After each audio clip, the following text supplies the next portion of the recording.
Hi Bichabari, very warm welcome to the channel and I am your English educator Shipra Mishra. So आज हम करने वाले हैं The Voice of the Rain written by Walt Whitman. बहुत ही कमाल की ये पोम है जी। बिल्कुल आप ऐसा मत सोचिएगा कि ये क्लास 4th का वाटर साइकिल है जो मैं आज आपको पढ़ाने वाली हूँ। आप जैसा सोच रहे हो ना, एग्जैक्टली वॉल्ट विटमैन को पता था कि बहुत सारे लोग ऐसा सोचेंगे, इसीलिए उन्होंने इसको बहुत ही अलग तरीके से लिखा है। क्योंकि दुनिया जहान आपको ये बताने की कोशिश कर रही है कि बारिश कितनी इंपॉर्टेंट है हमारी नेचर के लिए, हम सबके लिए, एक एक जीव जंतु के लिए, बट कोई भी बारिश को इतना इंपॉर्टेंट मानता ही नहीं है। तो इस पोम के अंदर वॉल्ट विटमैन ने बारिश को खुद को बुला लिया। बोला देखो यार, हम लोग इतना इनको कहने की कोशिश कर रहे हैं, हम लोगों को जरूर समझाने की कोशिश कर रहे हैं कि बारिश कितनी ज्यादा इंपॉर्टेंट है, बट कोई नहीं मानता। तो आज आप आओ और आप खुद बताओ कि कैसे ये पूरा प्रोसेस होता है और कैसे आप एक्चुअली एक एक जीव जंतु तक पानी पहुंचाते हो और उससे लाइफ मिलती है यार। मतलब हर एक के लिए लाइफ का सोर्स है बारिश, है ना। सो ये पोम बस उसी के बारे में बात करने वाली है। सबसे पहला स्टैंजा जो पोम का है वो है, and who are thou said I to the soft falling shore which strange to tell gave me an answer as here translated, I am the poem of earth said the voice of the rain। तो बच्चों यहाँ पर ये शुरुआत होती है कि सीधा सीधा पोम की शुरुआत होती है सवाल से।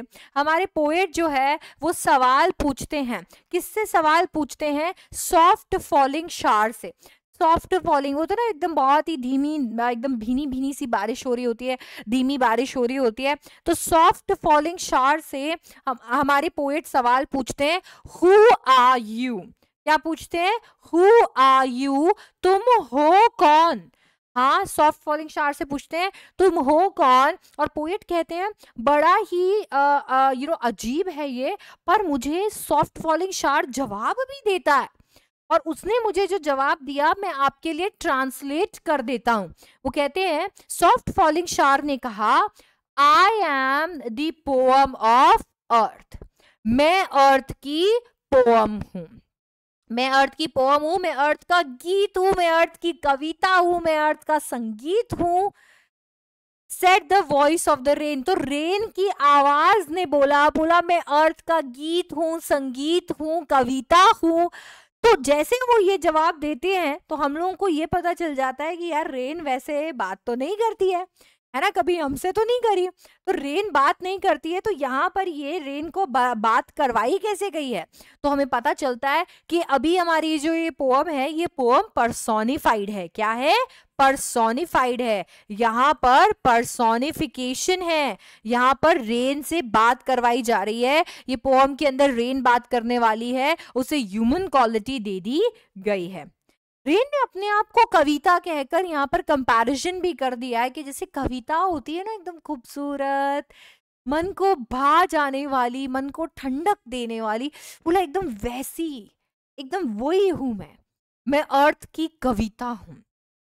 ठीक है जी। सो यहाँ पे मैंने आपके लिए वर्ड मीनिंग्स भी डाल दिए हैं। ओके, नेक्स्ट स्टैंजा कहता है, eternal I rise impalpable out of the land and the bottomless sea, upward to heaven whence vaguely formed, altogether changed and yet the same। अब रेन अपनी कहानी जो है यहाँ पर आपको बता रही है और एक एक चीज वो अपनी कहानी के बारे में एक एक हिस्सा जो है वो आपके साथ में शेयर करने वाली है। तो रेन कहती है, इटर्नल आई राइज। रेन कहती है इटर्नल आई राइज। इटर्नल का मतलब होता है नेवर एंडिंग। तो बोला मैं नेवर एंडिंग, यानी एक प्रोसेस है जिस प्रोसेस के तहत आई राइज में उठती हूं। ठीक है। इम्पैल्पेबल, इम्पैल्पेबल का मतलब है कि आपको दिखेगा नहीं, आप इनको नोटिस नहीं कर सकते, आप टच नहीं कर सकते। ओ रेन जा रही है, पकड़ो, है ना। तो इम्पैल्पेबल, बिना किसी की नजरों में आए मैं उठती हूं। कहां से उठती है? Of the land and the bottomless sea. मैं धरती पर से उठती हूं, मैं समुद्र में से उठती हूं। अपवर्ड टू हेवन, ऊपर की ओर जाती हूं, ऊपर की ओर जाती हूं। टू हेवन यानी टू स्काई, तो ऊपर की तरह जाती हूं। वेंस यानी जहां, वहां जहां, vaguely formed, all together change and get the same. अब बच्चों यहाँ पर जब रेन उठती है, धरती से उठती है, हम कह सकते हैं समुद्र से उठती है, तो उसका फॉर्म वाटर वेपर का होता है, वो वाटर वेपर के फॉर्म में उठती है। अब जब वाटर वेपर के फॉर्म में उठती है और ऊपर आसमान की तरफ जाती है, तो उसका फॉर्म जो है वो बदल जाता है, फॉर्म ऑल टुगेदर चेंज्ड, उसका फॉर्म जो है वो बदल जाता है, और बदलने के बावजूद वो सेम है क्योंकि वो रेन ही है। हाँ, वो वाटर वेपर्स जो है वो क्लाउड्स में कन्वर्ट होके वाटर ड्रॉपलेट्स बन के नीचे गिरते हैं, बट वो है तो रेन ही ना, है तो रेन ही, ये तो बस उसका एक प्रोसेस है उसका फॉर्म बदलने का, बट वो है तो रेन ही। बच्चों ये हमारे जिंदगी में भी तो होता है, हम लोग भी तो इसी तरीके से बड़े होते हैं, हम छोटे से बच्चे होते हैं और फिर हम लोग का एक पूरा साइकिल होता है, और उस साइकिल के अंदर हम वापस से वहीं मिट जाते हैं, वहीं पर आकर रुक जाते हैं जहां से हम आए हैं। धरती से आए हो, धरती में ही मिल जाना है। तो वही चीज यहाँ पर हो रही है, रेन भी अपना साइकिल तय कर रही है, वो धरती से उठ रही है वेपर्स के फॉर्म में, और वेपर्स के फॉर्म में उठ के अभी वो नीचे वापस धरती पर गिरेगी वाटर ड्रॉपलेट्स के फॉर्म में, पर है तो रेन ही, ऐसा रेन हमें समझाती है। I descend to leave the draughts, atomies, dust layers of the globe, and all that in them without me were seeds only latent, unborn. I descend. Descend का मतलब क्या होता है बच्चों? Descend का मतलब होता है गिरना। I descend to leave the draughts. बोला मैं नीचे गिरती हूं ताकि जहां पर भी सूखा हो, जहां पर भी सूखा पड़ गया हो, जहां पर भी एक एक एटम प्यासा हो, मैं वहां पर पानी गिराकर उनको उनकी प्यास बुझा सकूं। Dust layers of the globe, और जहां पर भी धूल मिट्टी हो चुकी है, पूरा ग्लोब जो है वो गंदा हो चुका है, हाँ एकदम एकदम आंधी तूफान से भर चुका है, मैं वहां पर अपने अपने पानी से इसको साफ कर सकूं। तो मेरा काम तो सिर्फ ब्यूटिफाई और प्यूरिफाई करने का है, जीवन देने का है। And all that in them without me were seeds only latent and unborn. बोला पर आपको पता है, आप जब देखते हो कि मैं जब आती हूँ, मैं जब गिरती हूँ, जहां पर भी सूखा पड़ा होता है, एक एक एटम जो है वो प्यासा होता है, ठीक है, और अगर मैं यहाँ पर आती हूँ, मैं इनको पानी प्रोवाइड करती हूँ, मेरे जीवन प्रोवाइड करती हूँ, बट अगर मैं यहाँ पर नहीं आऊंगी, अगर मैं यहाँ पर नहीं आऊंगी, तो इनमें बोए हुए वो सीड्स जो हैं, वो जो जान है इनके अंदर, वो जो बीज है इनके अंदर, जिंदगी है, वो जिंदगी कभी भी पूरी नहीं होगी। वो जो बीज है, वो बीज अंदर छुपे हुए ही रह जाएंगे, वो कभी भी अंकुरित नहीं होंगे, वो कभी भी फूटेंगे नहीं, वो कभी भी पेड़ नहीं बनेंगे। ये जो बीज है, ये बीज छुपे हुए ही रह जाएंगे, ये जो बीज है, ये बीज अनबॉर्न ही रह जाएंगे, ये कभी पैदा नहीं होंगे, ये कभी भी पेड़ नहीं बनेंगे। And forever by day and night I give back life to my own origin and make pure and beautify it. ये एक साइकिल है, लैंड और वाटर से, लाइक लैंड और बॉटमलेस सी से हमारी रेन जो है वो ऊपर जाती है, ऊपर की तरफ उठती है। तो रेन को जन्म कौन देती है? धरती। तो धरती रेन को जन्म देती है, वो जैसे ही ऊपर चली जाती है आसमान में, वो वाटर ड्रॉपलेट्स के फॉर्म में नीचे गिरकर धरती को जन्म देती है।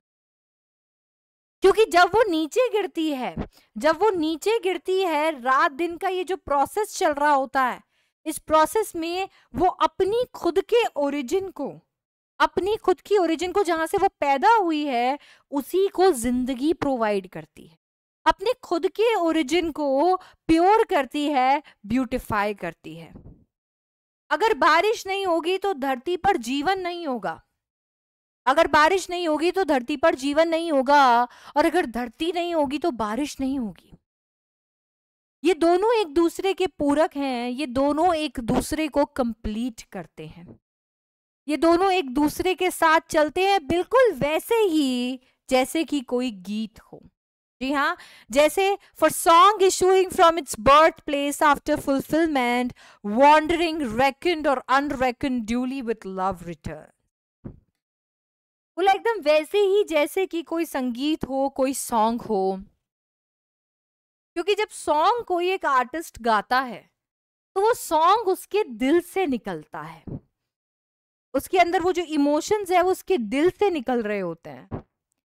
और वो जो इमोशंस हैं, जब वो इमोशंस बाहर आप तक पहुंचते हैं, हम सब तक पहुंचते हैं, हमें पता भी नहीं चलता कि कब उसका संगीत जो है, उसका म्यूजिक, उसके अंदर वो जो राग है, उसकी जो मेलोडी है, हम लोगों के मूड को चेंज कर देती है, हमें काम करती है, हमें पीसफुल फील कराती है। हमें पता भी नहीं चलता कि कब एक सॉन्ग जो है हमारे मूड को अपलिफ्ट करता है, और हम कभी क्रेडिट भी नहीं देते, हम ऐसे रियलाइज भी नहीं करते हैं, अरे यार you know what, this song changed my life. हम कभी नहीं कहते। तो चाहे आप इस सॉन्ग को क्रेडिट दो मत दो, बट वो सॉन्ग आपको आपको एकदम सूदिंग फील कराता है, आपको काम फील कराता है, आपको कंप्लीट फील कराता है, आपके मूड को अपलिफ्ट करता है।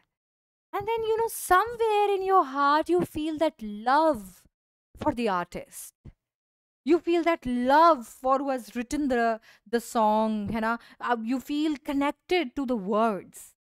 वो जो प्यार आपके अंदर है ना, वो प्यार उस आर्टिस्ट तक पहुंचता है, उसके दिल तक पहुंचता है।